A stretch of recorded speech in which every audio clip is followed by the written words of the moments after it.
أما بعد فأعوذ بالله من الشيطان الرجيم بسم الله الرحمن الرحيم ولا تقولن لشيء إني فاعل ذلك غدا إلا أن يشاء الله واذكر ربك إذا نسيت وقل عسى أن يهديني ربي لأقرب من هذا رشدا ولبثوا في كهفهم 300 سنين وازدادوا 9 ولله أعلم بما لبثوا له غيب السماوات والأرض أبصر به وأسمع ما لهم من دونه من ولي ولا يشرك في حكمه أحدا واتل ما أوحي إليك من كتاب ربك لا مبدل لكلماته ولن تجد من دونه ملتحدا واصبر نفسك مع الذين يدعون ربهم بالغداة والعشي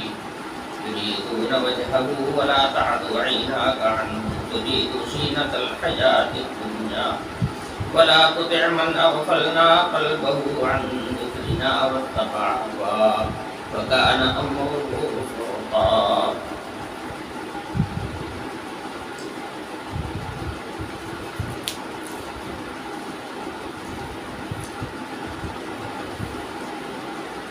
اصحاب کہف کا واقعہ پیچھے بیان ہوا، ان کے حالات پر تفصیل کے ساتھ روشنی ڈالی گئی۔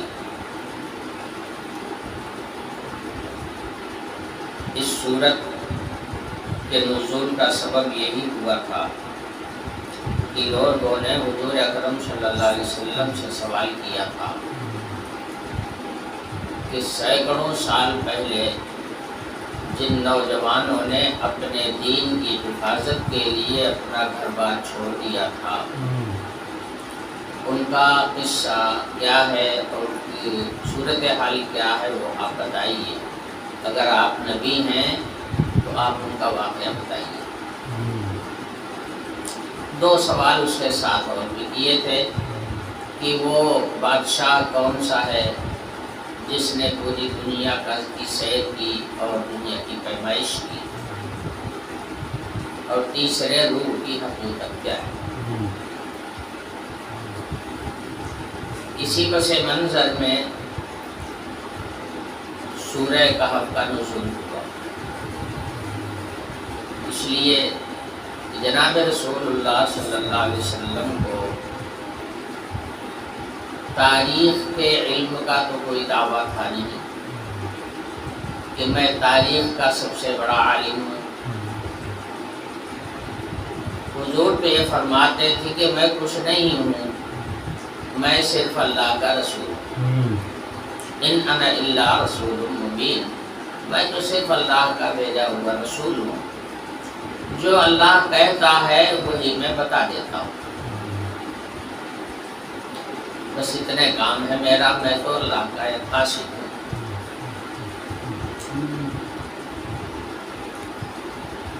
اور واقعہ بھی یہی ہے کہ آپ اللہ کے بھیجے ہوئے رسول ہیں جن کو دنیا کی ہدایت کے لیے بھیجا گیا تھا۔ اب ظاہر ہے کہ جب آپ اللہ کے رسول ہیں تو اللہ تو عالم الغیب والشہادہ ہے، اللہ کے پاس تو ہر چیز کا علم موجود ہے، ما کان و ما یکون کا سارا علم ہے۔ اللہ کے علم کے لیے کوئی چیز غیب نہیں ہے، کوئی چیز پردے میں نہیں ہے۔ جو چیز سینکڑوں ہزاروں سال کے بعد ہونے والی ہے آج بھی وہ اللہ کے علم میں موجود ہے۔ اور جب آپ اللہ کے رسول ہوئے تو یقیناً جب ضرورت ہوگی تو اللہ وہ علم آپ کو دے دے گا، بس اسی سے پتہ چل جائے گا کہ آپ اللہ کے رسول ہیں۔ اور اگر میرے ان کٹھن سوالات کا جواب آپ نہ دے سکے تو ہم یہی سمجھیں گے کہ آپ کا دعویٰ جھوٹا ہے، آپ اللہ کے رسول نہیں۔ اسی لیے یہ سوال کیا گیا تھا۔ حق تعالی شانہ کی بھی عادت اور حق تعالی شانہ کا ضابطہ یہی ہے کہ رسول کے سامنے جب کوئی ایسا سوال آتا ہے جس کا جواب دین کے لیے، اس کتاب ہدایت کے لیے اور خود رسول کی صداقت کے لیے ضروری ہوتا ہے، تو ہم تعالی شان و علم اپنے نبی کے سینے پر نازل فرما دیتے ہیں۔ بس یہی ہے وحی، نزول وحی۔ تو وحی نازل ہوئی اور آپ نے اس کا جواب دیا، اور جواب کیا دیتے تھے؟ جو کچھ آسمان سے نازل ہوتا انہی آیتوں کو پڑھ کر سنا دیتے، اپنی جانب سے کچھ نہیں کہتے تھے۔ آسمان سے جو آیات نازل ہوتی وہی آپ پڑھ کر لوگوں کو سنا دیتے، بس یہ ہو جاتا تھا ان کے سوال کا جواب۔ تو وہ نوجوان جنہوں نے اپنے دین کی حفاظت کے لیے ہجرت کیا تھا، ان کا تفصیلی واقعہ پیچھے بیان ہو چکا۔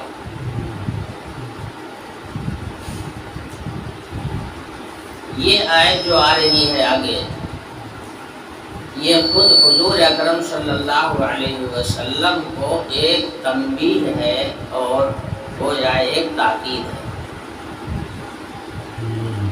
اصل میں ہوا یہ تھا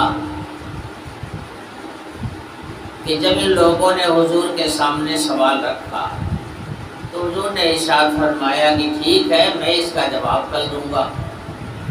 امید یہ تھی کہ عادت کے مطابق حضرت جبریل آئیں گے، میں ان سے پوچھ لوں گا اور پوچھ کر کے اس سوال کا جواب دے دوں گا۔ اس موقع پر حضور نے انشاءاللہ نہیں کہا تھا کہ اگر اللہ چاہے گا تو۔ آواز بہت زیادہ دھیمی ہو رہی ہے، تو انشاءاللہ نہیں کہا تھا، جبکہ انبیاء علیہ السلام اپنے ہر عمل کو اللہ کی طرف محول کر کے بولتے ہیں۔ دوسری بات یہ ہے کہ ابھی تک اس کی کوئی تاکید اور ایسی کوئی ہدایت اس کے پہلے آئی بھی نہیں تھی، اس لیے انہوں نے انشاءاللہ نہیں کہا۔ کل آنا تو بتاؤں گا۔ اب وحی آ ہی نہیں رہی ہے، وحی کے آنے کا سلسلہ بند ہو گیا۔ بعض لوگ کہتے ہیں کہ 10 روز سے زیادہ تک وحی نہیں آئی، 15 دن وحی نہیں آئی۔ حضور پریشان کہ نہ جبریل آ رہے ہیں، نہ کوئی وحی نازل ہو رہی ہے، اور میں نے وعدہ کر لیا تھا ان کو جواب دینے کا، اب کوئی جواب بن نہیں پڑ رہا ہے، کیا کریں۔ ادھر حضور نہایت پریشان، اور ادھر جن لوگوں نے سوال رکھا تھا وہ لوگ ٹھٹھا کرنے لگے، مذاق بنانے لگے۔ دیکھو ہم کہہ رہے تھے نا کہ بس ایسے بناوٹی نبی ہے، یہ سچائی ان کے اندر نہیں ہے، اگر سچائی ہوتی تو انہوں نے ہمارے سوال کا جواب دے دیا ہوتا۔ اب ادھر ٹھٹا ہو رہا ہے، اس سے آپ کی تکلیف اور اذیت اور زیادہ بڑھ رہی ہے۔ تو یہ آیتیں نازل فرمائی تعالی شانہ نے، لا تقولن لشیء انی فاعل ذلک غدا الا ان یشاء اللہ۔ کوئی وعدہ آپ کریں آئندہ کے لیے تو اس کو اپنے اعتماد پر نہ کہا کریں کہ میں ایسا کر کے رہوں گا، میں ایسا کر کے چھوڑوں گا، یا میں ایسا کر دوں گا، ایسا نہ کہا کریں، بلکہ اس کو اللہ تعالیٰ کے حوالے کر دیا کریں کہ اگر اللہ چاہے گا تو انشاءاللہ میں اس عمل کو انجام دوں گا اور میں یہ کام کروں گا۔ یہ حضور کو تاکید فرمائی گئی کہ آئندہ ایسا مت کیجیے گا۔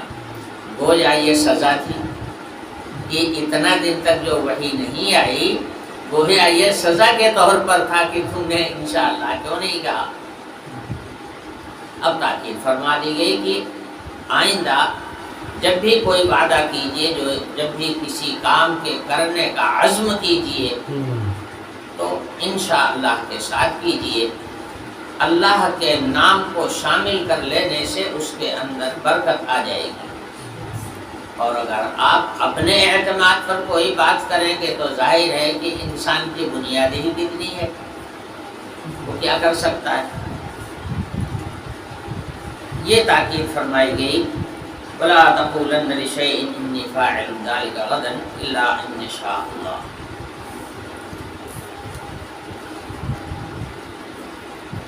ایک بات یہ بھی یاد رکھنے کی ہے کہ جو حکم قرآن میں آتا ہے مخاطب تو جناب رسول اللہ صلی اللہ علیہ وسلم ہوتے ہیں، مگر یہ ہدایت ہوتی ہے پوری امت کے لیے۔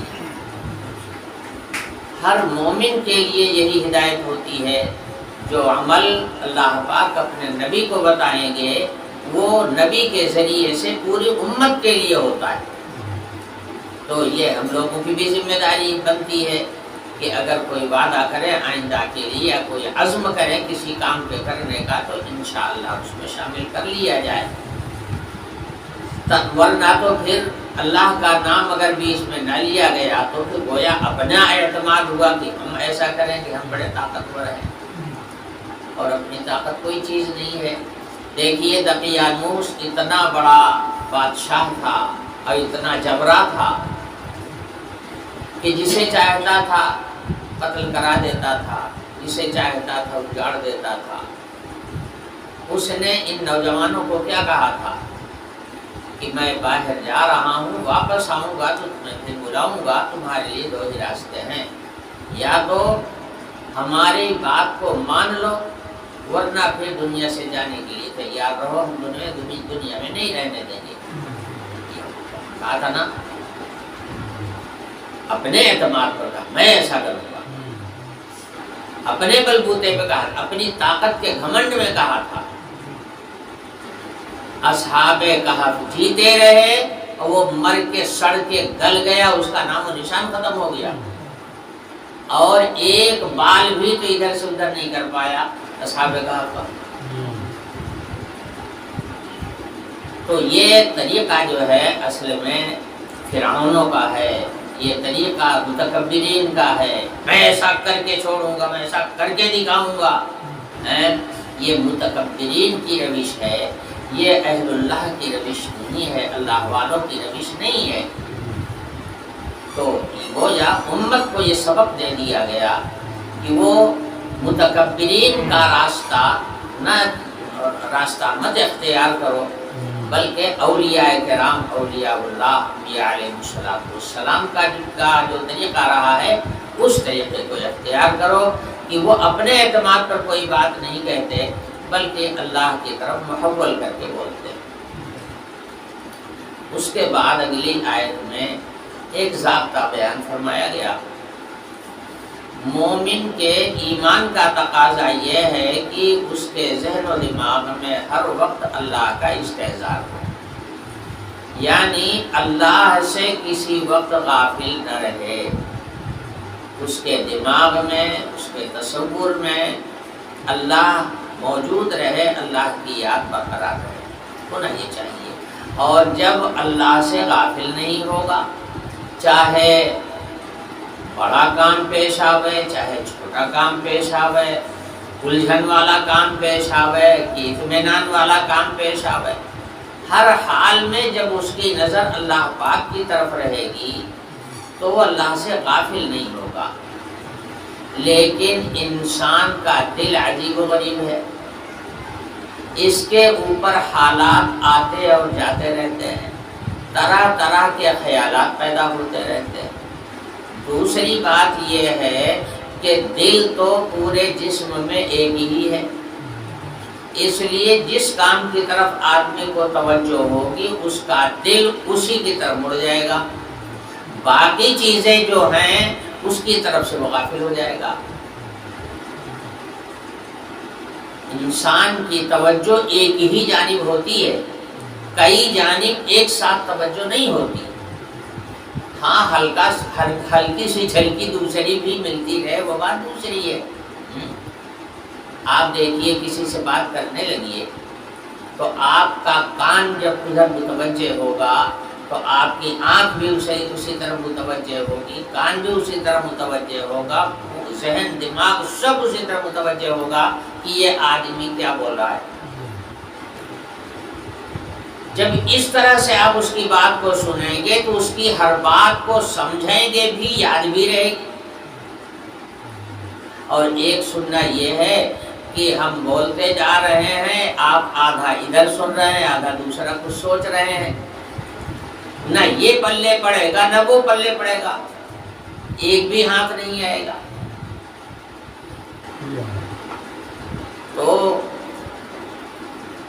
جھلکی مل سکتی ہے کہ آپ ایک آدمی سے بات کر رہے ہیں، کوئی دوسرا کام کر رہا ہے، تو بار بار نگاہ آپ کی اس کے اوپر پڑ رہی ہے کہ یہ بھی کر رہا ہے، کچھ کر رہا ہے۔ جھلکی تو ہے مگر کما حق کہو آپ اس کو سمجھ نہیں پائیں گے، اور بعد میں آپ کو یاد بھی نہیں رہے گا کہ ہم نے کیا دیکھا تھا۔ کسی سے بات کرتے ہوئے کوئی دوسرا آدمی آ کر کے آپ سے کہے السلام علیکم، آپ بھلے جواب دے دیں لیکن آپ سمجھیں گے نہیں کہ کس نے سلام کیا اور ہم نے کیا کہا، اس لیے کہ دل جو ہے ایک ہی طرف متوجہ ہوتا ہے، ہر جانب میں توجہ نہیں کرتا۔ اسی لیے اللہ کی یاد کو اپنے دل میں بسانے کی ضرورت ہے، تاکہ وقت ضرورت اگر آپ کسی طرف متوجہ بھی ہو جائیں تو اللہ کی یاد ترنت آوے اور آپ پھر اللہ کی طرف مڑ جائیں اور اللہ کی یاد آپ کے سینے میں برقرار رہے۔ بندے مومن کو اللہ سے غافل نہیں ہونا چاہیے۔ اس کا سب سے بڑا فائدہ یہ ہوگا کہ اللہ کی نافرمانی نہیں ہوگی،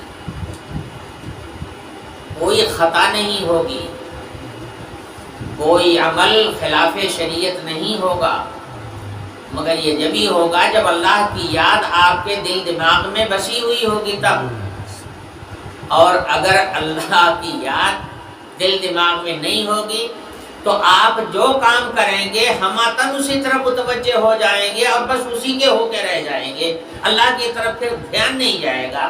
اللہ کی یاد اگر نہ رہی تو اللہ کی طرف دھیان نہیں لوٹے گا، اور اللہ کی طرف دھیان نہ لوٹنے کا سب سے بڑا نقصان یہی ہے کہ آدمی خلاف شریعت کام کر جائے گا اور اس کا احساس بھی نہیں کرے گا کہ ہم سے خلاف شریعت کوئی کام ہو رہا ہے۔ اس لیے تعالی شانہ نے ایک تاکیدی ضابطہ بیان فرمایا، وہ پوری امت کے لیے، وَاذْكُرْ رَبَّكَ إِذَا نَسِيتَ، اگر کسی وقت اللہ کی یاد سے غفلت ہو جائے تو اس عمل سے فارغ ہونے کے بعد میں ترنت اللہ کی طرف رجوع کر لیا کیجیے، اللہ کو یاد کر لیا کیجیے، تاکہ اللہ کی یاد ذہن و دماغ میں ہر وقت موجود رہے، غفلت نہ طاری ہونے پاوے۔ جب تک کوئی کام میں لگے لگ گئے بات، مگر جیسے ہی ادھر سے فرصت ہوئی فوراً اللہ کی یاد۔ تو ارشاد فرمایا وَاذْكُرْ رَبَّكَ إِذَا نَسِيتَ، اگر بھول ہو جائے تو اپنے رب کو یاد کر لیا کیجیے۔ بھول ہونے کا مطلب یہی ہے کسی کام میں آپ لگ گئے تو ذہن دماغ ادھر متوجہ ہو جائے گا، ذکر الہی ذکر الہی اس وقت موقوف ہو جائے گا، اس طرف دھیان ہو جائے گا آپ کا، لیکن اس کے بعد آپ فوراً اللہ کی یاد کیجئے اور اللہ کی طرف متوجہ ہو جائیے۔ اس آیت کو لا تقولن لشیء انی فاعل ذلک غدا کے ساتھ ارشاد فرمایا جا رہا ہے کہ انشاءاللہ کون کہتا ہے؟ جسے اللہ کی یاد رہتی ہے وہی انشاءاللہ کہتا ہے، اور جو کبھی اللہ کو یاد ہی نہیں کرتا وہ کہنے کو انشاءاللہ کہے گا۔ تو انشاءاللہ یہ ذکر خدا بھی ہے، یہ اللہ کا ایک ذکر بھی ہے۔ کسی عمل کے وقت میں، کسی وعدے کے وقت میں جب انشاءاللہ کہتے ہیں، اس کا مطلب یہ ہے کہ ہم اللہ کی جانب سے غافل نہیں ہیں، اللہ کا استحضار ہمارے قلب میں موجود ہے، اسی لیے آدمی کہتا ہے انشاءاللہ، اگر بھائی اللہ چاہے گا تو میرے اندر کون سی طاقت ہے؟ ساری طاقت تو اللہ کے پاس ہے، اللہ چاہے گا تو ایسا ہو جائے گا، نہیں چاہے گا تو نہیں ہوگا۔ کتنے وعدے لوگ کرتے ہیں، بھئی یہ کر ڈالوں گا، وہ کر ڈالوں گا، کچھ نہیں کر پاتے ہیں۔ تو انسان کے بس کی کوئی بات نہیں ہے جب تک کہ اللہ کی مدد شامل حال نہیں ہوگی۔ تو فرمایا یہ جا رہا ہے، مان لو اگر انشاءاللہ کہنا بھول گئے تو پھر جب یاد آئے تو کہہ لو، جب یاد آئے تو کہہ لو۔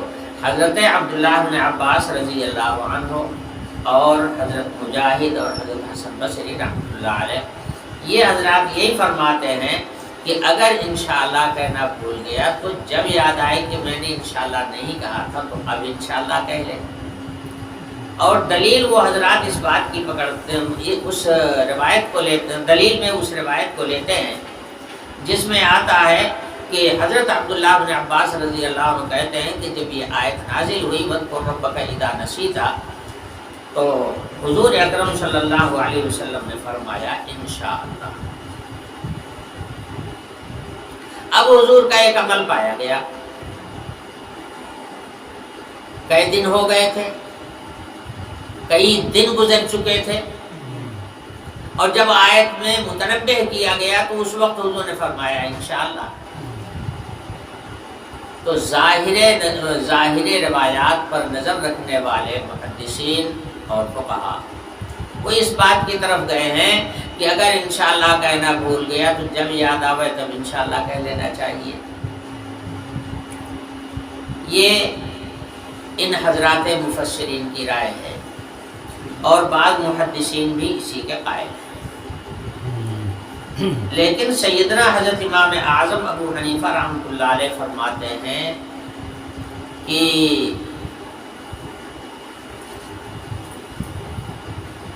ایسے الفاظ جن کا اثر دوسرے کلمے پر پڑتا ہے اور ان کلموں کی وجہ سے معنی میں تغیر پیدا ہوتا ہے، ایسے الفاظ کو متصلاً اگر ادا کیا گیا تب تو اس کی معنویت باقی رہے گی، اور اگر متصلاً جو کلام کیا تھا اسی وقت اس نے اس کو نہیں کہا تو وہ پھر اس کی معنویت ختم ہو جائے گی۔ اس کا مطلب کیا ہوا؟ مطلب یہ ہوا کہ جب کوئی وعدہ کرنے لگو تو اسی وقت انشاءاللہ کہو گے تو ہے انشاءاللہ، اور اگر کچھ مدت گزرنے کے بعد آپ نے انشاءاللہ کہہ لیا تو اس کے معنی کچھ نہیں۔ اب کھڑا ہو گیا بڑا بھاری اعتراض کہ دیکھو امام ابو حنیفہ کو یہ تو صحابہ کو بھی نہیں چھوڑتے، صحابی رسول کہہ رہے ہیں کہ آپ وہاں پہ بیٹھے، آپ اپنی جگہ پہ آئیے نا، آئیے اپنی جگہ پر، آپ وہاں بیٹھتے ہیں تو نہیں اچھا لگتا۔ تو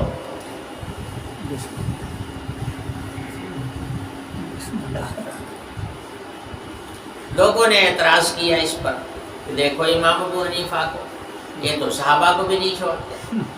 حضرت عبداللہ ابن عباس کہہ رہے ہیں کہ بعد میں حضور نے انشاءاللہ کہا تھا، اس لیے ثابت ہوا کہ بعد میں بھی انشاءاللہ کہہ دیا جائے گا تو اس کی معنویت برقرار رہے گی۔ اور امام ابو حنیفہ کو دیکھو، یہ کہتے ہیں نہیں، غلط ہے، اس کا کوئی مطلب نہیں۔ بڑا شور مچا، بڑا شور ہوا کہ امام ابو حنیفہ تو اپنی رائے کے سامنے کسی کو بخشتے ہی نہیں ہیں، اور اپنی رائے کے سامنے کسی کو سمجھتے ہی نہیں۔ دیکھو جو صحابہ کے عمل اور صحابہ کے قول کے خلاف فتویٰ دے رہے ہیں۔ اس زمانے کا جو بادشاہ وقت خلیفۃ المسلمین تھے وہ تھے اب خلیفہ منصور، یہ خلیفہ منصور کا زمانہ تھا۔ انہیں یہ اطلاع ملی کہ ابو حنیفہ فتویٰ دے رہے ہیں حضرت عبداللہ بن عباس رضی اللہ عنہ کے قول کے خلاف۔ اب بھائی بادشاہ وقت تھا خلیفۃ المسلمین، فوراً سپاہی بھیجے، جاؤ بلا کے لے آؤ۔ کیسے یہ بات کہہ رہے ہیں؟ حضرت امام صاحب رحمۃ اللہ علیہ چونکہ خلیفہ کا حکم تھا حاضر دربار ہوئی ہے. تو خلیفہ نے کہا کہ میں نے سنا ہے کہ آپ یہ کہتے ہیں کہ اگر کوئی بعد میں انشاءاللہ کہے گا تو اس کا کوئی مطلب نہیں ہوگا. اور حضرت عبداللہ بن عباس رضی اللہ عنہ قرآن پاک کے مفسر اول وہ کہہ رہے ہیں کہ بعد میں حضور نے انشاءاللہ کہا تھا تو ان کی رائے کو بدل رہے ہیں. حضرت امام صاحب رحمۃ اللہ علیہ نے فرمایا کہ جناب ایک بات مجھے بتائیے، اس بات کو سننے سے پہلے ایک بات اور بتا دوں آپ کو.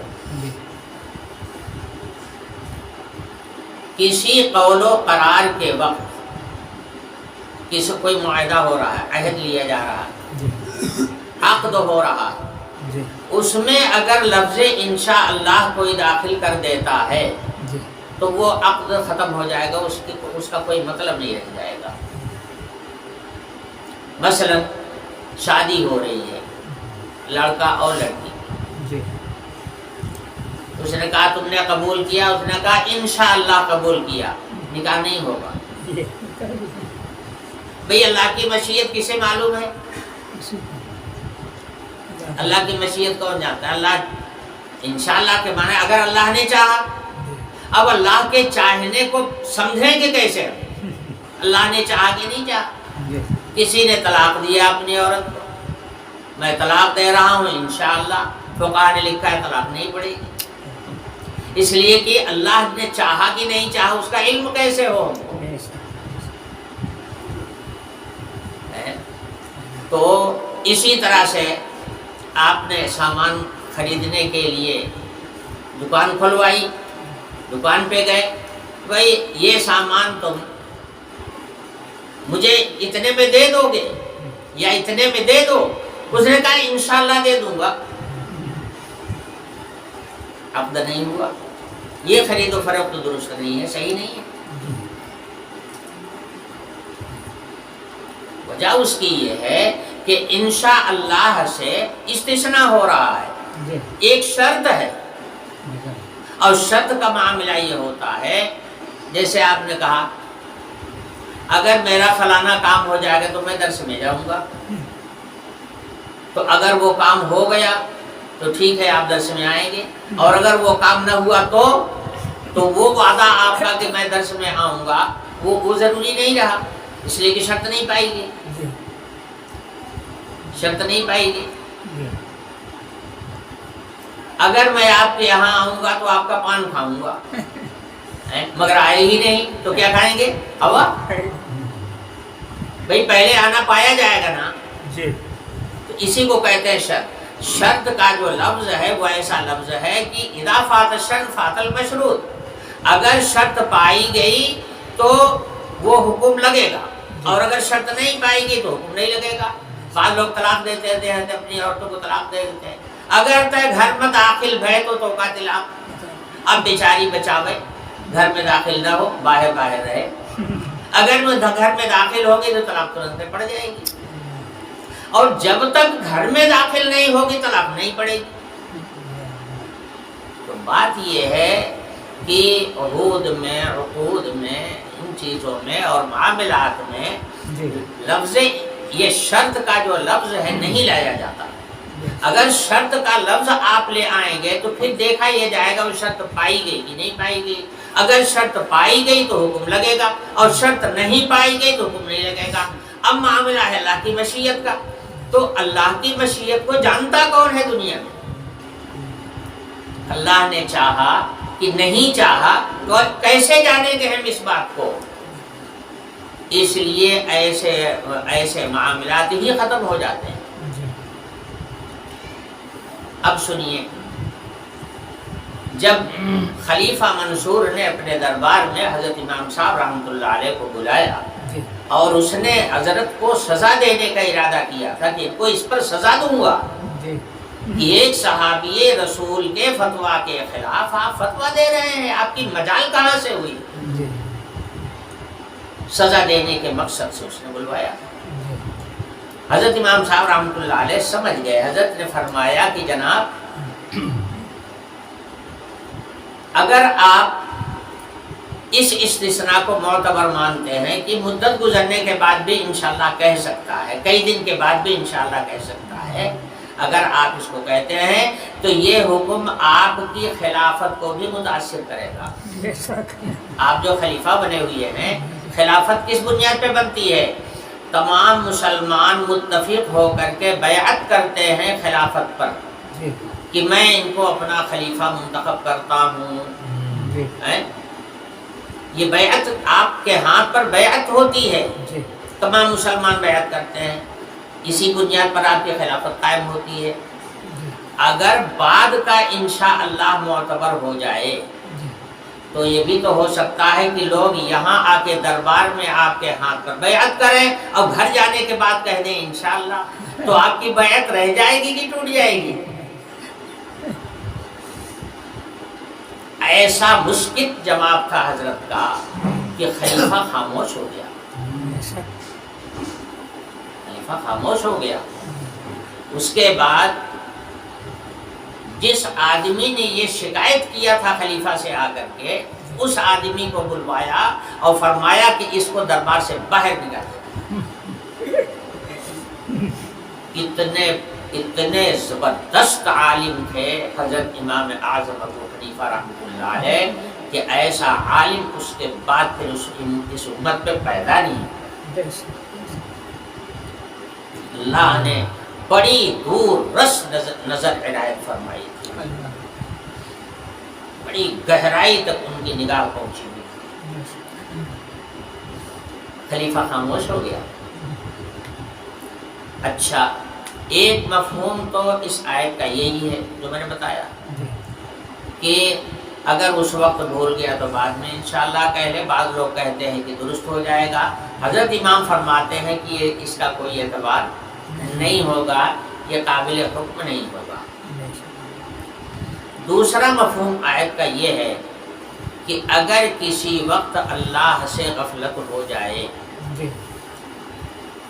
دیکھیے جب آدمی سے کوئی گناہ ہوتا ہے تو اس وقت اسے اللہ کی یاد نہیں رہتی۔ اگر اللہ کی یاد اس وقت رہے تو گناہ صادر نہیں ہوگا،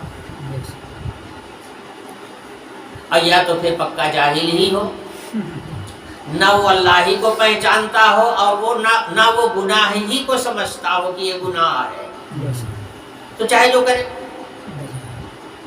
لیکن اگر وہ یہ جانتا ہے کہ یہ عمل گناہ ہے، ساتھ ساتھ اللہ کی عظمت بھی دل میں موجود ہو، ذہن میں حاضر ہو کہ اللہ اس وقت بھی موجود ہے، کبھی وہ گناہ کا کام کر نہیں سکتا۔ اس لیے آیت کا ایک دوسرا مفہوم یہ ہے کہ اگر غفلت کسی وقت طاری ہو جائے اور کوئی حکم الہی ترک ہو جائے، شریعت کے خلاف کوئی عمل صادر ہو جائے، تو اس پر قائم نہ رہو بلکہ اللہ کو یاد کرو۔ کس طرح سے؟ توبہ کر لو، استغفار کر لو، اللہ کی طرف رجوع ہو کر کے اپنے گناہوں کی معافی کرا لو، اس لیے کہ توبہ حق تعالی شان کو پسند ہے۔ تو اگر کوئی گناہ کا عمل ہو گیا اور اس کا تدارک نہیں ہو سکتا ہے اور کسی طرح سے، تو پھر اس کا تدارک ہے توبہ اور استغفار۔ ان اللہ یحب التوابین ویحب المتطہرین، اللہ پاک توبہ کرنے والوں کو اور پاک رہنے والوں کو پسند فرماتے ہیں۔ یہ اللہ تعالیٰ کو پسند ہے، وہ تواب الرحیم ہے، توبہ کے بڑے قبول کرنے والے، توبہ انہیں بہت پسند ہے۔ تو توبہ استغفار کر لو، لیکن یہ کب؟ جب کہ اس کا اور کوئی تدارک نہ ہو تب، اور اگر اس کا تدارک ہو سکتا ہے تو پہلے تدارک ہونا چاہیے، بعد میں توبہ ہونی چاہیے۔ مثلا کسی وقت کی نماز آپ بھول گئے، یا کسی کام میں مشغول تھے اور اس مشغولیت کی وجہ سے آپ نے نماز کو ترک کر دیا، مان لیجئے بھول ہی گئے، نسیتا کا لفظ ہے، اذکر ربک اذا نسیتا، بھول گئے آپ نماز کو، ایسا کبھی ہو جاتا ہے۔ زیادہ کسی الجھن میں آدمی مبتلا ہو اور کسی کام میں زیادہ انہماک ہو جائے تو بڑی اہم چیزیں بھول جاتا ہے آدمی، اپنی دوا کھانا بھول جاتا ہے، بعض لوگ کھانا بھول جاتے ہیں تو پھر اور بات کو کیا پوچھنا، ایسا ہو سکتا ہے بھول کر کے نماز رہ گئی تو فرمایا جا رہا وَاذْكُرْ رَبَّكَ إِذَا نَسِيتَ، اگر بھول ہو جائے تو بعد میں اپنے رب کو یاد کر لیا کرو، اللہ کی طرف جھکو، اللہ کی طرف رجوع کرو، اللہ کی یاد آئے گی۔ اب اس یاد کا مطلب یہ ہے کہ اگر کوئی فریضہ ترک ہوا ہے تو تب نہیں تو اب ادا کر لو، جیسا کہ حدیث شریف میں ارشاد فرمایا گیا کہ من نام عن الصلاۃ فلیصلیھا اذا ذکرھا، اگر کوئی آدمی سو رہا ہے اور سوتے سوتے دن نکل آیا، فجر کی نماز اس کی چلی گئی، قضا ہو گئی، تو حضور نے ارشاد فرمایا کہ اب سورج نکلنے کے بعد اب جب بیدار ہو گئے تو نہیں سو رہے ہو، تو جاگ گئے ہو نا، جاگ جانے کے بعد اب اس نماز کو ادا کرو۔ تو فرائض اگر ترک ہوئے ہیں تو اس کا تدارک قضا کے ذریعے سے ہوتا ہے کہ اس کی قضا کر لی جائے۔ تو یہ سارے مفاہیم جو ہیں اس آیت کے اندر داخل ہیں، سب کا خلاصہ یہی ہے، غفلت طاری ہونے کی وجہ سے ہی کسی حکم خدا بندی میں کوتاہی ہوتی ہے، اگر کوتاہی ہو گئی تو پھر اگر اس کا تدارک ممکن ہے قضا وغیرہ کے ذریعے سے تو اس کی قضا کر لو۔ ایک آدمی پر صدقہ فطر واجب تھا مگر نہیں ادا کیا، عید کی نماز پڑھ لیا، عید کے بعد بھی نہیں ادا کیا، اب بعد میں جب اس نے سنا کہ صدقہ فطر کی ادائیگی واجب ہے، ابھی تک اس نے فطرے کی ادائیگی کیا نہیں، بہتر تو یہی ہے کہ عید کی نماز سے پہلے فطرے کی ادائیگی ہو جانی چاہیے، اس کا وقت یہی ہے، نہیں ادا کیا، ٹھیک ہے نہیں ادا کیا، اب تو یاد آ گیا، اب تو سمجھ میں آ گیا، اب ادا کر لو، اس کی قضا موجود ہے۔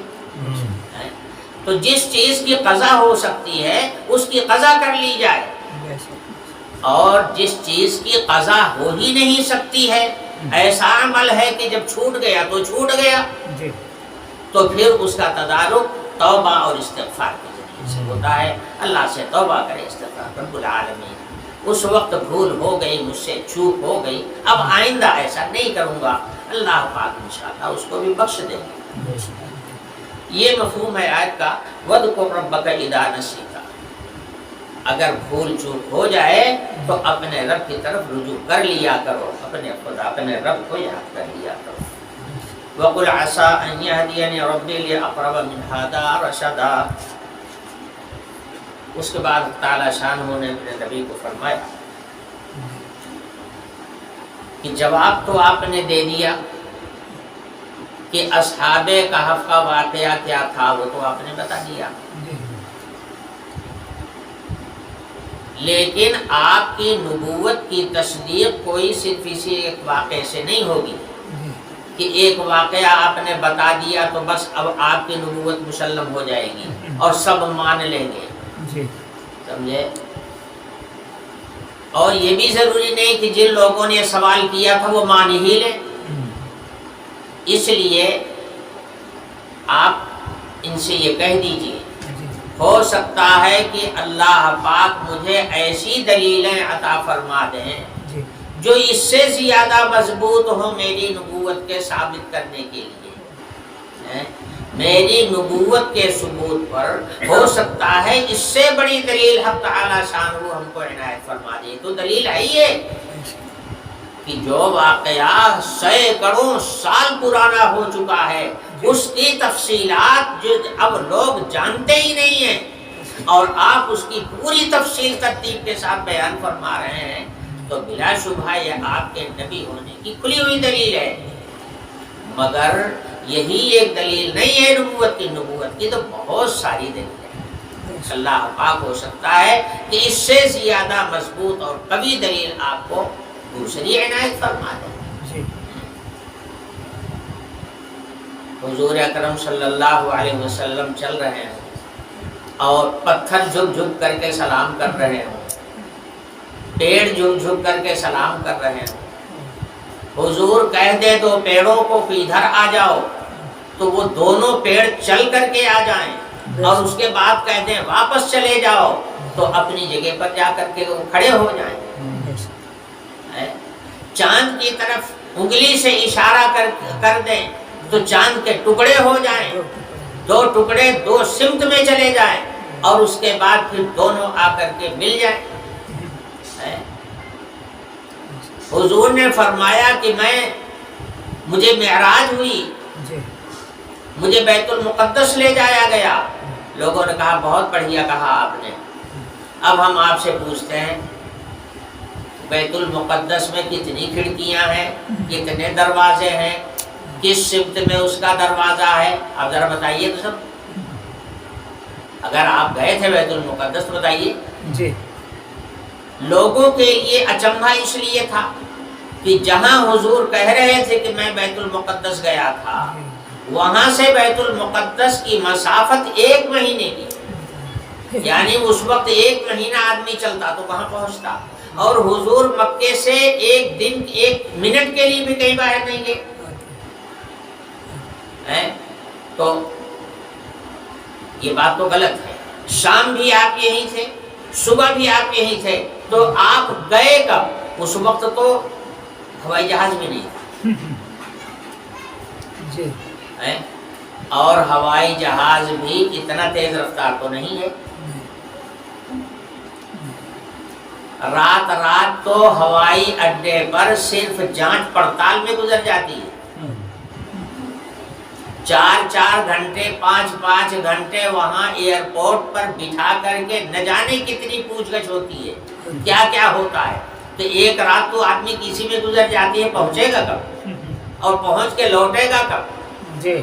آج کے زمانے میں بھی دشوار ہے, اس وقت اس سے بھی کہیں زیادہ دشوار تھا. مگر حضور نے کہا کہ میں بیت المقدس لے جایا گیا. اب وہ اللہ کی مشین لے گئی ہے, ہم اپنے اختیار سے تھوڑے گئے ہیں, ہم تو لے جائے گئے ہیں. اب جو لے جانے والا ہے وہ بڑا طاقتور ہے, وہ تو بہت بڑا طاقتور ہے نا. وہ لے گیا ہم کو, کیسے لے گیا؟ ہم پہنچے وہاں, ہم نے سب کچھ دیکھا. تو لوگوں نے کہا کہ اچھا بتائیے اس کا کمرہ کدھر ہے, اس کا دروازہ کدھر ہے, کتنے دروازے ہیں, کتنی کھڑکیاں ہیں, کتنے روشن دان ہیں, اس کا دالان کدھر ہے, اس کا صحن کدھر ہے, اس کا چبوترا کہاں ہے, سب بتائیے. انبیاء علیہ الصلوۃ والسلام جہاں اپنی سواریوں کو باندھتے تھے وہ پتھر کہاں ہے, وہ صخرہ کہاں ہے, وہ دیوار گریا کہاں ہے, یہ سب بتائیے. حضور اکرم صلی اللہ علیہ وسلم نے سب بتانا شروع کر دیا. ایک سوال کا جواب دیتے رہے. کسی نے کہا کہ ہمارا قافلہ یہاں سے روانہ ہوا ہے, ملک شام جا رہا ہے, بتائیے وہ قافلہ ہمارا کہاں ہے؟ حضور نے فرمایا فلاں مقام پر ہے. اور اگر تمہیں یقین نہ ہو تو قافلے آ رہے ہیں, ان سے پوچھ لینا, میں تمہیں نشانیاں بتائے دے رہا ہوں. ایک قافلے کے متعلق فرمایا کہ میں اس کے پاس سے گزرنے لگا تو اس کے اونٹ بھڑکنے لگے. پوچھ لینا جب آئیں گے تو تمہارے اونٹ بھڑکے تھے کہ نہیں بھڑکے تھے. ایک قافلے والے سے کہا کہ ہم ادھر سے جا رہے تھے اور تمہارے قافلے کے لوگ جو ہیں وہ ادھر ادھر منتشر تھے, ایک اونٹ ان کا کوئی گم ہو گیا تھا, اس اونٹ کی تلاش کر رہے تھے, ان کے خیمے میں پانی رکھا ہوا تھا, مجھے پیاس لگی تھی, میں نے وہ پانی پی لیا. پوچھ لینا کہ جب وہ لوٹ کے آئے تھے تو وہ پانی ان کے برتن میں تھا کہ ختم ہو گیا تھا, پوچھ لینا. کچھ لوگوں نے کہا ہمارا قافلہ کہاں ہے؟ حضور نے فرمایا کہ تمہارا قافلہ مکے کے بالکل قریب آ گیا ہے, صبح ہوتے ہوتے مکے پہنچ جائے گا. جی. اب بولو.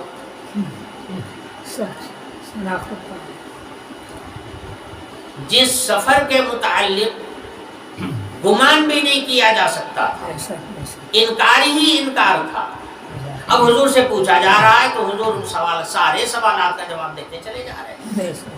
اس واقعے سے تو کہیں زیادہ عجیب و غریب واقعہ ہے. اسی کو فرمایا گیا قل عسى ان يهديني ربي لاقرب من هذا رشدا, ہو سکتا ہے کہ اللہ پاک ہماری رہنمائی کرے ایسی دلیل کی طرف جو اس سے بھی زیادہ صلاح و فلاح کے قریب کرنے والی ہے۔ اس سے بھی زیادہ میری نبوت کے لیے روشن دلیل ہو سکتا ہے اللہ تعالیٰ اس سے بڑی دلیل ہمیں عنایت فرمائے۔